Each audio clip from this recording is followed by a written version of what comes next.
where ketones shine is in the context of if there's a deficit, if there's a metabolic deficit, if there's a brain energy metabolism bottleneck.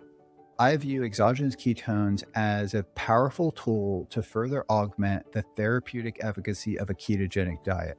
Let's talk about exogenous ketones. So endogenous ketones, your body naturally produces them, and exogenous ketones are basically things you can drink that provide ketones for your body.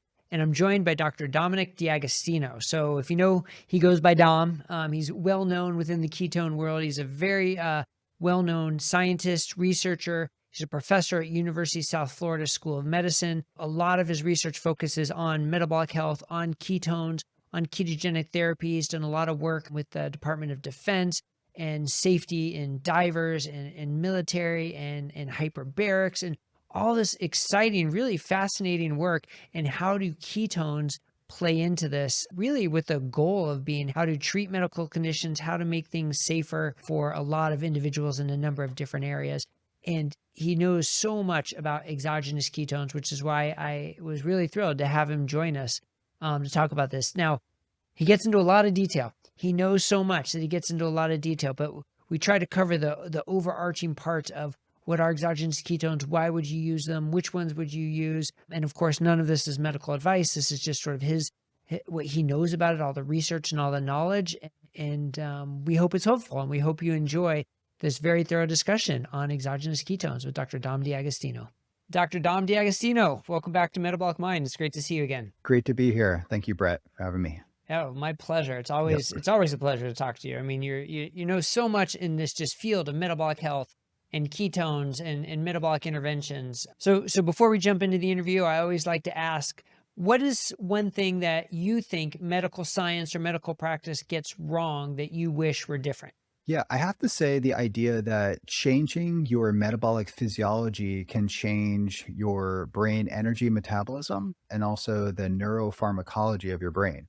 So just appreciating that, I mean, that's not a controversial statement. You can look at the literature supports that. For example, a ketogenic diet has neuroprotective anti-seizure effects. So we should appreciate that and then want to understand fundamentally why that happens so we can apply that to other disease states. That's very well said. Well, thank you. There's so much we can talk about, but today I really want to drill down on exogenous ketones. So endogenous ketones, the ketones our body produces, and exogenous ketones, ketones that we can take, ingest in some form. And it seems like, I remember, when exogenous ketones were just started, there was salts and esters and barely any products. And people would come with like little baggies full of white powder that you'd be like, try this, check out this ketone. Now it seems like everybody is promoting their own form of ketone and podcasts are talking about it and you see commercials about it. And so it seems to have exploded. So I think we just need to take a step back and say, what are exogenous ketones? How are they similar or different from endogenous ketones? How can we use them? So let's get the ball rolling with that and just give us your sort of high level view of what is the basics that we need to know about what exogenous ketones are. Yeah. And I think people, listening to the podcast already know what ketosis is, right? And there are different ways to achieve ketosis and different ways to achieve and maintain sustained ketosis. And, we all know about fasting, short-term fasting, long-term fasting, that's not sustainable, right? There's intermittent fasting. That's one way to achieve it. The ketogenic diet, of course, which is the standard of care for drug refractory epilepsy over 100 years history. And so there's like at least 10 ways to get into ketosis. So that's 2. And then there's ketogenic fats. I'll kind of go down the line. So a ketogenic fat would be a type of a lipid or fat that you consume. In this case, we'd talk about medium chain triglycerides, which are typically from coconut oil or palm kernel oil. And these are typically 8 carbon or 10 carbon. We consume them. And some of these on clinicaltrials.gov, if you type in ketone supplement, you get about 150 hits. So it's important to acknowledge that some of those hits of a ketone supplement are actually MCT oil.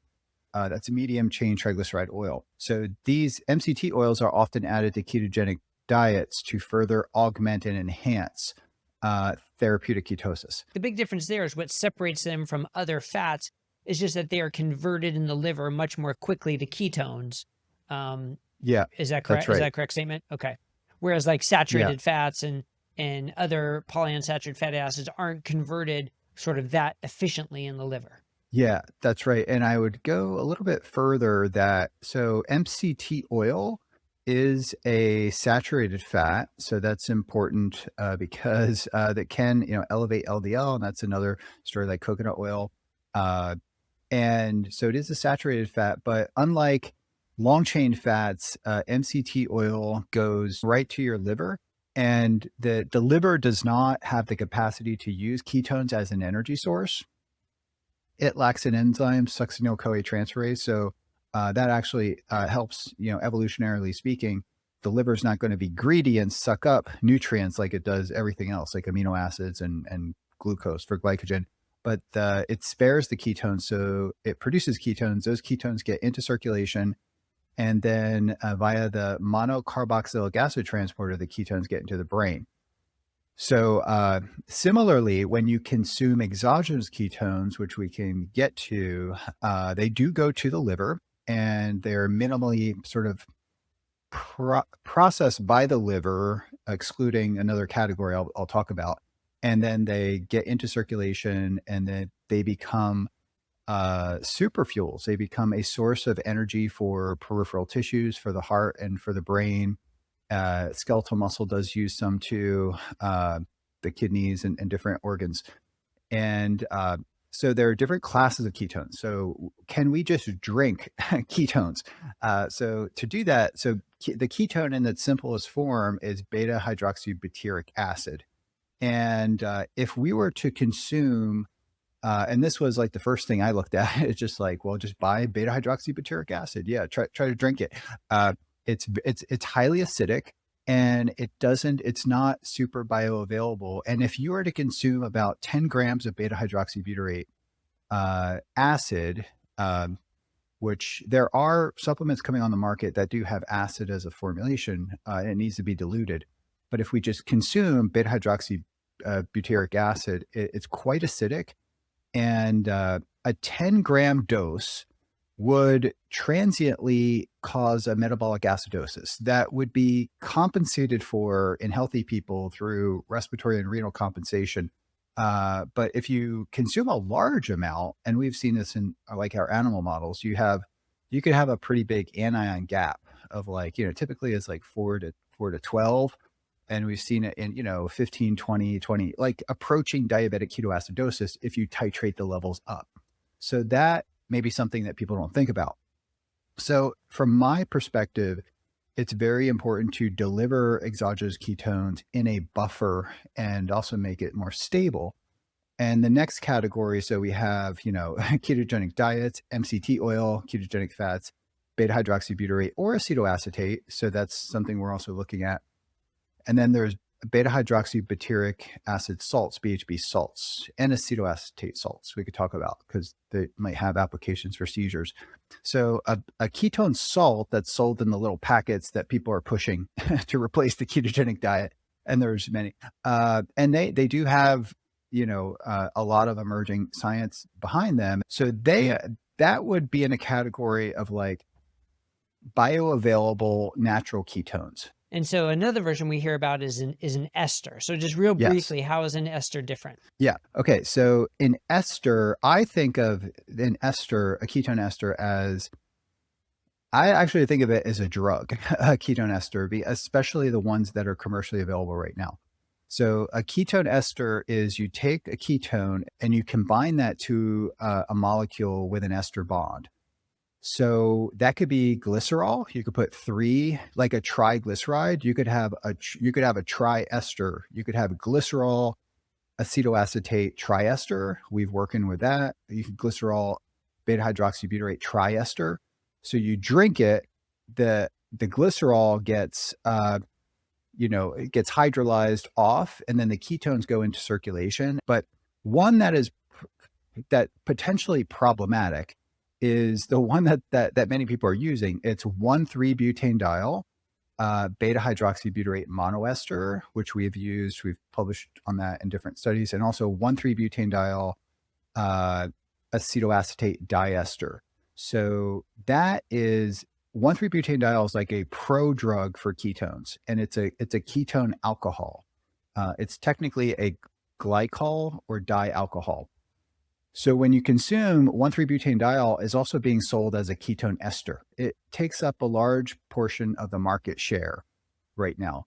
And what's interesting to know, and we've done quite a lot of work with it and had positive results with it and negative in some, and we've published a paper, Ben Bickman just published a paper that replicated kind of our results. 1,3-butanediol on a per gram basis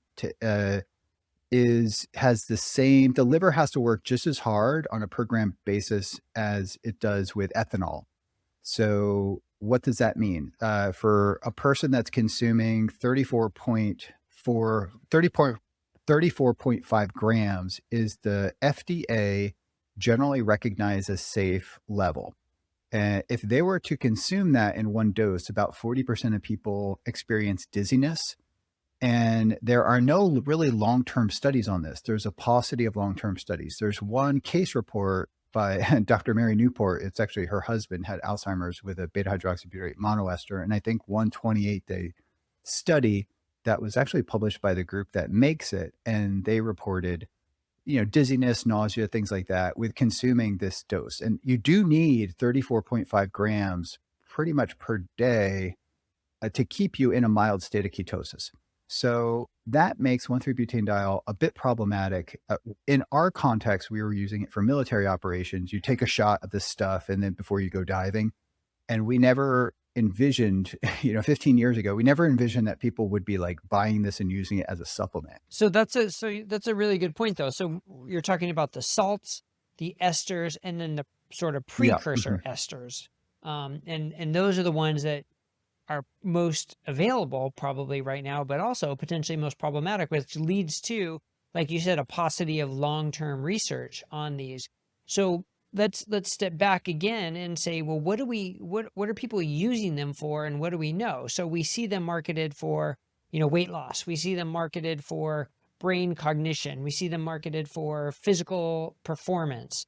What do you see as sort of the most proven clinical benefits of the exogenous ketones? I still have the stance, broadly speaking, in our studies, we use them independent of the ketogenic diet.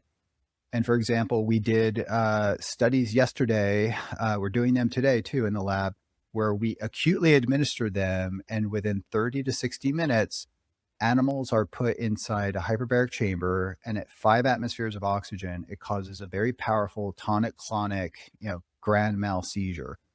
And if you're in a state of high ketosis, independent of following a ketogenic diet, this can delay seizures from 200% to up to 600%. And that, in our experience and from all the research published, the anti-seizure neuroprotective effect is above any anticonvulsant drug that we know of.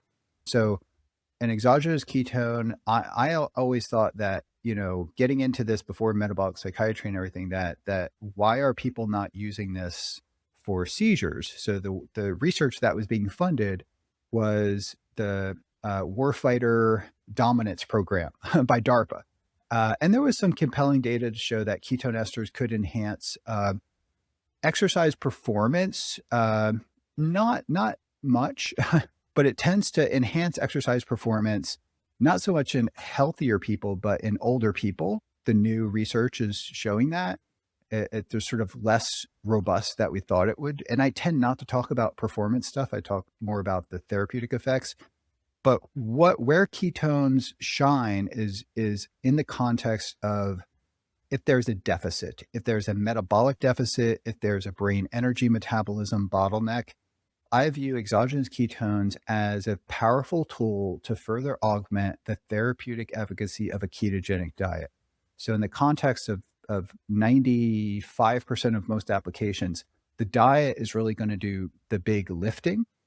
And then through precision, personalized, prescriptive diets, for the individual, because everybody is a unique metabolic entity, we can then titrate the level of ketosis by having them drink a fruity drink, that tastes good, or a chocolate drink or whatever that has the ketones in it, and ideally not 1,3-butane-diol or a or a 1,3-butane-diol based ester, and then adjust the diet from there. I'm glad you brought up the diet. So let's talk about the diet for a second. So, when you're on a ketogenic diet, you're producing ketones and you are frequently improving your metabolic health by, reducing your carbohydrates and getting into the fat burning mode, and it changes your metabolic switch. So you're really doing both, producing ketones, improving your improving your metabolic health. If you just drink ketones and are eating a high carb diet, you're getting ketones, but does the ketone itself do anything for your metabolic health, or are you now completely missing that part? Yeah. So the people that sell ketones will say it is definitely improving your metabolic health. Consuming exogenous ketones does have beneficial effects. It's very context dependent, but it's also dependent upon, the state of the individual. And as we age, like, these things probably have, a better effect. And there's also the different types of ketones. If your beta hydroxybutyrate, D-beta hydroxybutyrate levels are off the charts, I used to think that that was where you wanted to be, but our research that was basically, showing that more ketones are not better, and maybe could it actually induce like a manic state, because I've had my ketones up high. I've experimented with probably taken more exogenous ketones than anybody, and they do have subjective effects, and they have effects on objective biomarkers. And I think that if your ketone levels are high and your glucose levels are normal, that represents a potential energy toxicity. And if your ketone levels get high, that can cause reductive stress. And reductive stress over time is not good. And that's kind of why you want to balance the. Yeah, I mean, it presents us a scenario that has really never existed in natural evolution and natural state for forever, to have high glucose, high insulin, potentially, and high ketones all at the same time. So it sounds like you're saying it could trigger things like a manic episode. Are there other things that worry you about that combination, though? Eating a high carb diet, having metabolic dysfunction, high insulin, and taking exogenous ketones? Well, the science has not really, the human RCT science and just the human even case reports have not shown that. For example, the longest administration is the case report by Dr. Mary Newport, Steve Newport, who I knew well, and he was part of our guest speaker in 2008 and 9. So my first observation of him consuming MCT and then exogenous ketones was that he became more animated and talkative, and it was very clear that when his ketones went down, he lost that cognitive function, and then it would be quickly restored, like acutely, when he would get into hyperketonemia that is not pathological. So we have, a normal physiology has the potential, the capacity to compensate for the mild metabolic acidosis that drinking exogenous ketones cause in healthy individuals.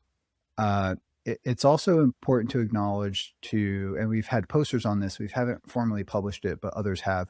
When you acutely elevate your ketones 2 millimolar or higher, that stimulates the pancreas to release insulin. And when the ketones will go up, your pancreas releases insulin, and then the ketones get burned and go down. And 2 to 3 or 4 hours later, you could be hypoketotic and hypoglycemic, because the ketones, when we're on a ketogenic diet and our ketones get high, we have ketonuria to reduce the amount of circulating ketones, but then the ketones also stimulate the pancreas to release a little bit of insulin, and that decreases beta oxidation of fats in the liver, which turns down, not off, but turns down the production of ketones. And that's our counter-regulatory mechanism.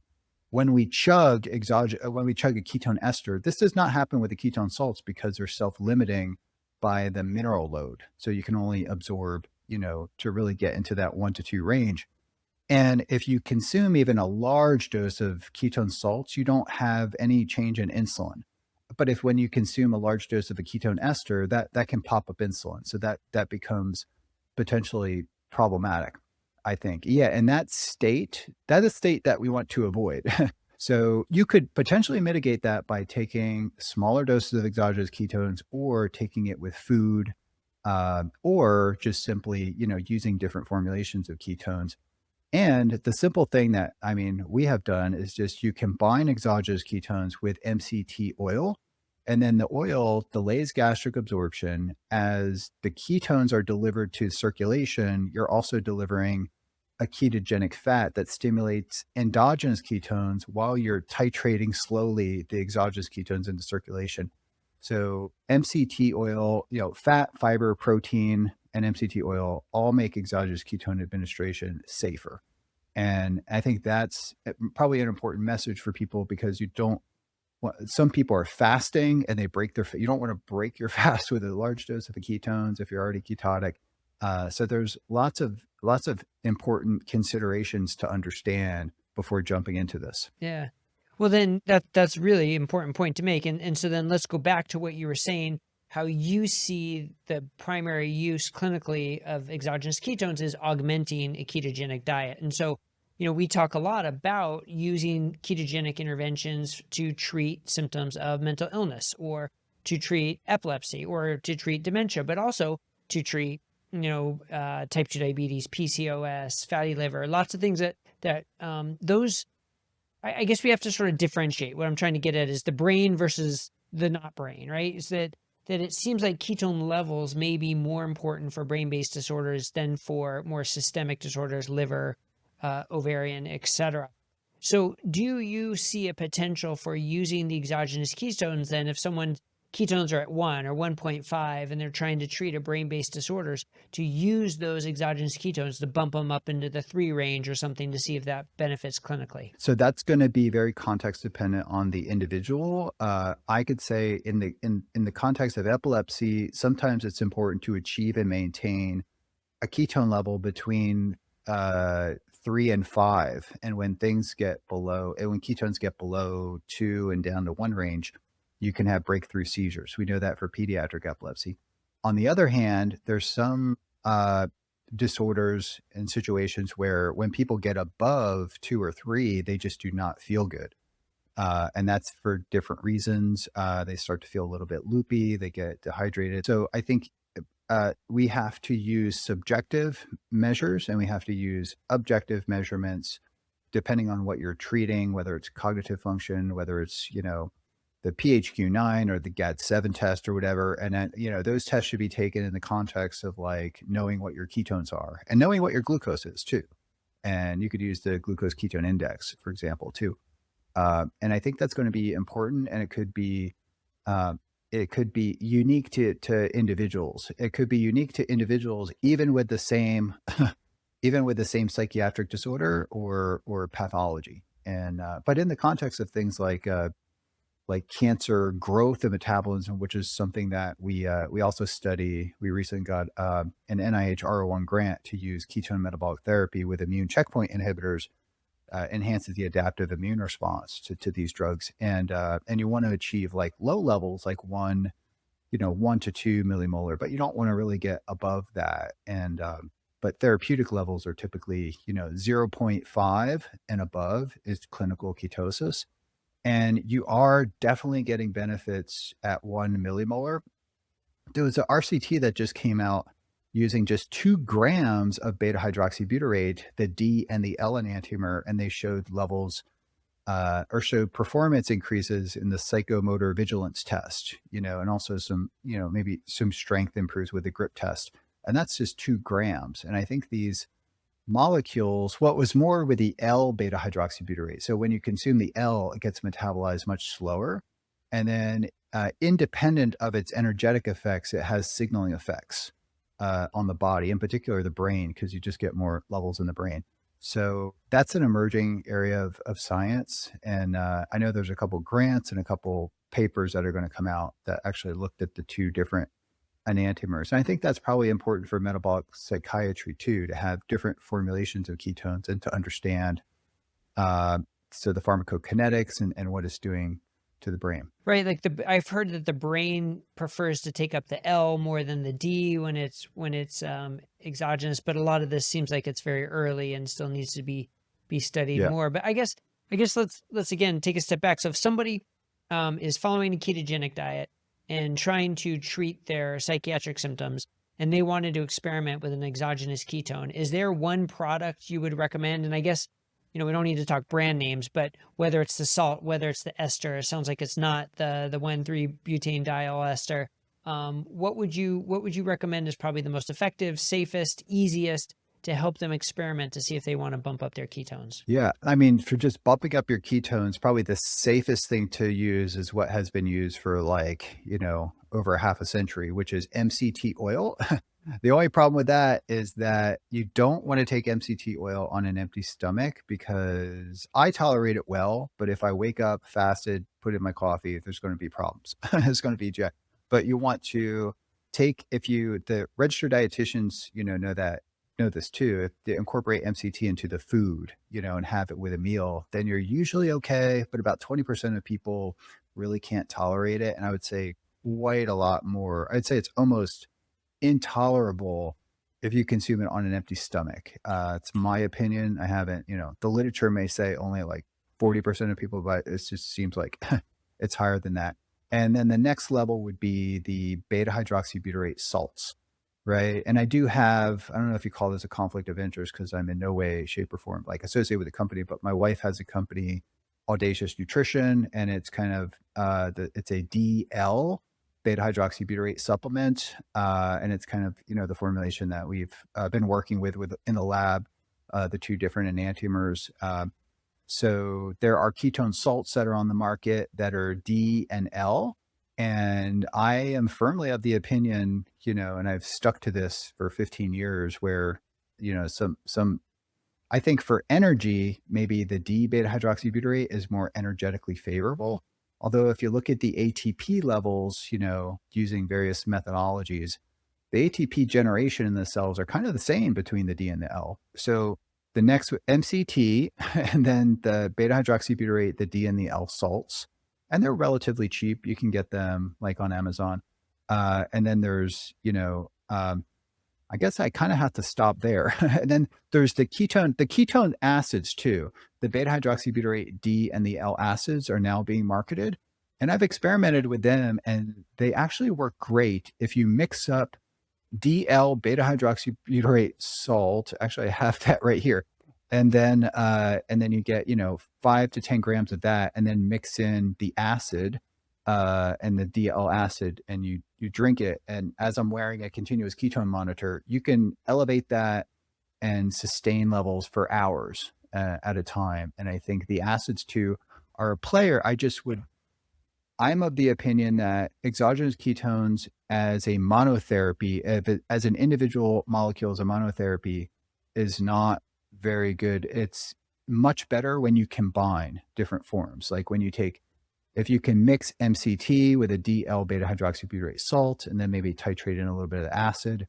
So we're talking about formulation here, but you never see that in the peer-reviewed journals because everybody has a commercial interest. So like there's a particular molecule that's used and it's used specifically only that. But what we do, or what we've always done kind of is we've combined these things in a kind of agnostic way. We just take what works. And then some ketones have no effect. Some ketones have absolutely no effect on seizures.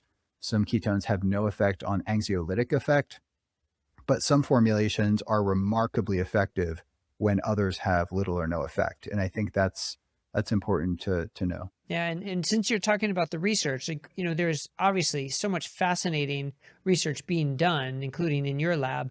A majority of it seems to be rodent models. So when it comes to human research and human clinical trials to use exogenous ketones clinically to treat various medical conditions, do we have any strong evidence to point us in a direction that it is safe and effective clinically in humans, or are we still sort of waiting for a lot of that data? Yeah, I think we're patiently or impatiently waiting, for that data.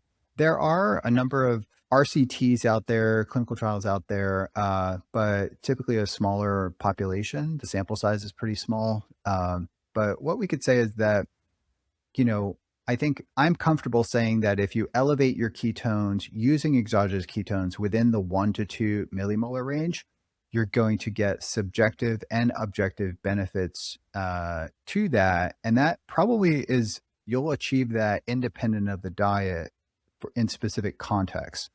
And I think if you're on a ketogenic diet, and you're not in a state of ketosis, you can, further enhance your ketone levels and augment the effects of the diet.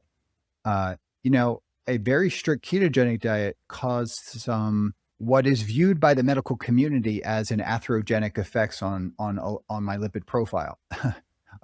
Luckily, I'm highly responsive to ezetimibe because I have a genetic mutation for the MPC1 L1 like receptor. So a little bit of ezetimibe drops that down. Whether that's problematic or not, elevated ApoB and LDL is still under investigation, and we know that that ketogenic diets tend to vastly improve cardiometabolic biomarkers across the spectrum, independent of LDL. LDL sometimes goes down in people if it's up before they, it's not always the case, as you know, Bret, very well.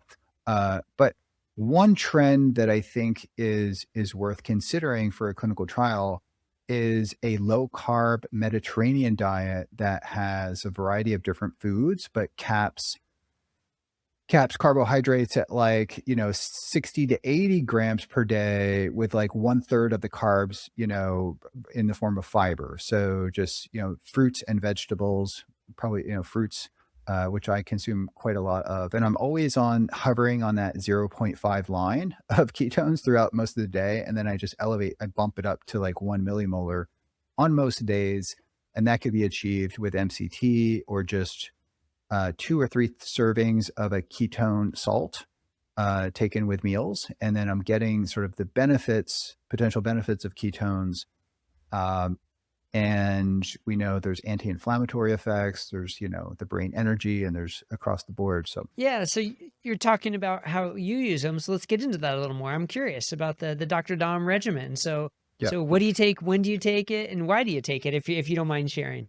Yeah, I don't tell people to do what I do, but I can I can say over the years, when I started studying the ketogenic diet, I had Jeff Volek's book, but I also had Eric Kossoff's book and the late John Freeman. So they were authors on the first, ketogenic diet book. And I did it the standard protocol, and I've gravitated over the years to titrating in a little bit more carbohydrates. So I do a low carb diet that's on the borderline of being ketogenic, and it is if I do intermittent fasting. But in regard to exogenous ketones, I supplement a very low carb diet. Some days it's very low carb, and others days it's just like very moderately low carb, meaning it could be 100 grams or below. And if I'm 100 grams of carbs from a couple pieces of fruit, some broccoli, some nuts, a little bit of dark chocolate, and I'm very active, I could be in a state of ketosis, a mild state of ketosis. But I bump it up with exogenous ketones, and I do that typically first thing in the morning, DL beta hydroxybutyrate salts with some creatine monohydrate, which also is a form of, metabolic therapy. I think of exogenous ketones kind of like creatine. When creatine came out in 1992, I was using it.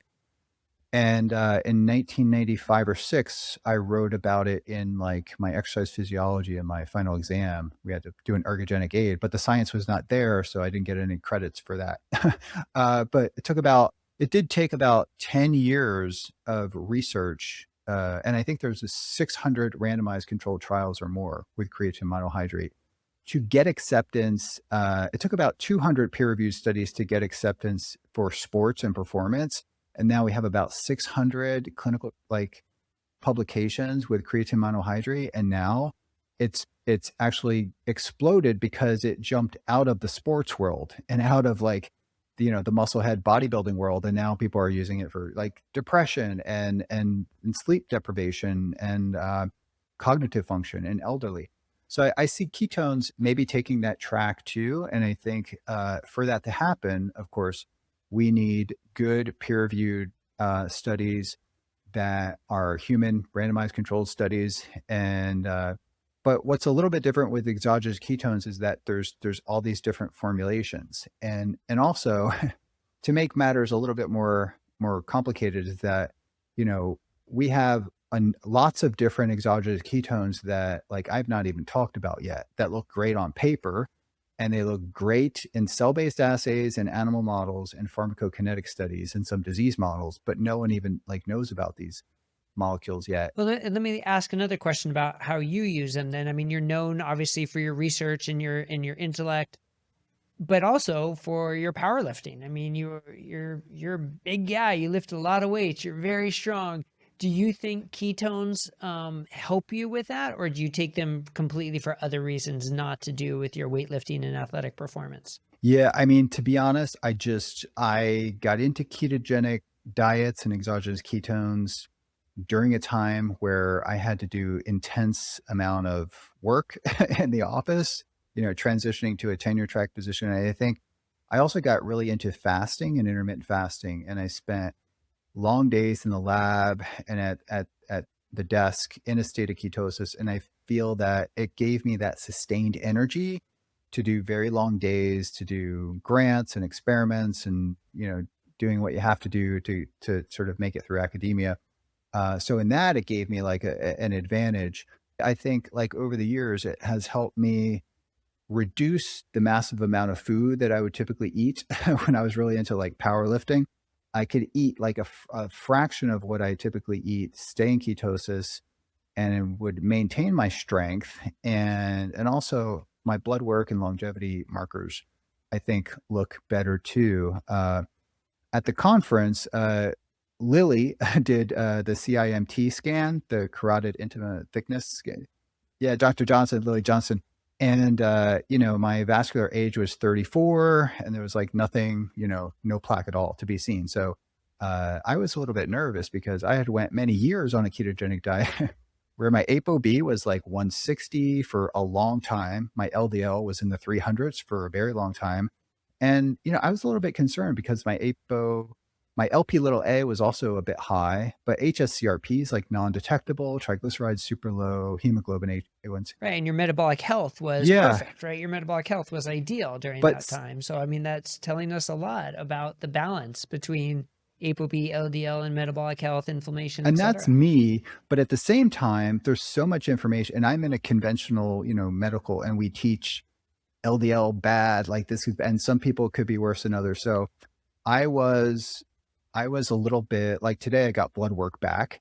And I was a little bit nervous to get that blood work when I'm opening up that file and I didn't know what to expect. I did, my vascular age could have been 60 or something. And then I would have quickly went and got, CT angiogram and done and maybe jumped on maybe a lipid lowering drug. But this is my case. And I'm just saying that I had a very high LDL and ApoB for many years and with a ketogenic diet. And I've changed my diet to more of a low carb Mediterranean diet. And some things have balanced out a little bit. And it looks like on paper, more, I'm sure the average doctor would urge me to get on a statin, but everything LDL and ApoB have went down. And I'm also using exogenous ketones for a decade and a half now. And everything that I see, in my blood work indicates that I'm doing really well. And I've done some pretty advanced testing with metabolomics and various other markers too. And I'm reviewing some of that data today, and everything looks really good. My omega-3 levels are also very high, and I think that's beneficial. The ketogenic diet that I eat is very high in fish, and maybe a little bit too high, like maybe a pound or two of fish per day.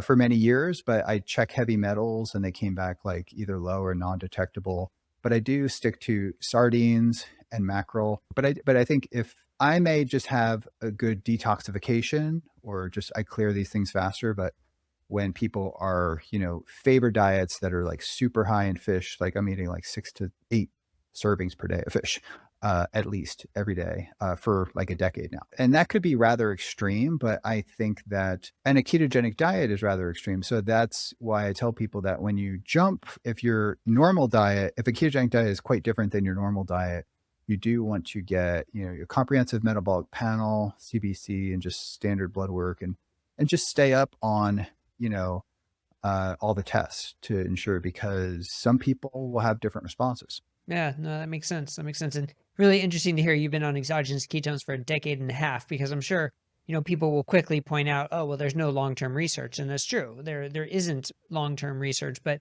to hear clinical cases like yours of someone who's been taking them for so long with no untoward effects is certainly reassuring. But I think it's fascinating to think of all the potential uses of it, for raising ketone levels in so many different disease states. We don't know what it will do. So a lot of it does have to be individual experimentation with, hopefully in conjunction with the clinical team for safety and efficacy if you're using it to treat a specific condition. But the science, the basic science research, the rodent research, all that is coming out, hopefully will transition to human research so we can continue to learn more. But I really appreciate all your information and your knowledge and sharing it with us. So where can people find more from you, and where can they follow you to learn more about the work you're doing? Yeah, thanks for asking. Well, I guess the best place is PubMed. You can go and just look at, what we're publishing, but also our website. The website that I have is ketonutrition.org, ketonutrition.org. And that's an information website. There may be some products on there, but I don't have any products. I don't sell any products myself, but there'll be some maybe products on there that I've used or recommend. And then there's the Metabolic Health Initiative, which is an ACCME accredited online platform that you can get CME credits by, there's various courses on there that people can take. And also we have the Metabolic Link podcast, which is under that umbrella of Metabolic Health Initiative. And, ask people if they want to learn, as your podcast, if you want to learn more about these topics and deep dives into various subjects of metabolic based therapies, to stop there. Great. Well, we will definitely link to all those in the description. And I thank you again for taking the time to share your knowledge with us today. Thanks for having me, Bret. Appreciate it. I just love talking to Dom. He is so smart. He has so much information in his brain, and he just loves to talk about it. So with exogenous ketones, I mean, I guess in a way he might know too much about it, right? Because where do you draw the line of how detailed to get? But he gave so much great information. And I think that the key take homes are, one, the type of exogenous ketones. The salts kind of seem like being his go-to, the esters being popular, but with some concerns. So, don't just jump into them without paying attention to your overall health and health markers. If someone's taking it, and of course, none of this is medical advice. This is just sort of his opinion on and what he knows about them. But also, what are you taking them for? And as he likes to talk about, using them to augment a ketogenic diet as being one of the most effective ways of doing it. And how he uses it personally is really interesting. That doesn't mean everybody should use it that way, but certainly a model for how to think about it. And then, of course, the research really does need to catch up with human research. So we're learning a lot from mechanisms from rodents, but getting bigger human trials would be so interesting. So I think their potential role in brain-based disorders is tremendous, right? Because we're learning that there's a sweet spot of a ketone level for individuals, and ketones vary throughout the day. So how to use exogenous ketones to maybe smooth out those peaks and valleys during the day, how to raise the level to get to one individual's sweet spot. I think there's a lot of room for use there, and we're going to learn more as the research and clinical experience catches up. But I'm thankful for Dr. Dom D'Agostino, and I hope you enjoyed this interview, and we'll see you here next time at Metabolic Mind. Thank you for watching. If you want to see more, check out these recommended videos.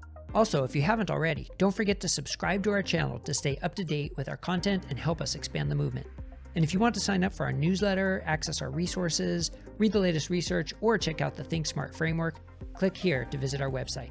See you on the next video.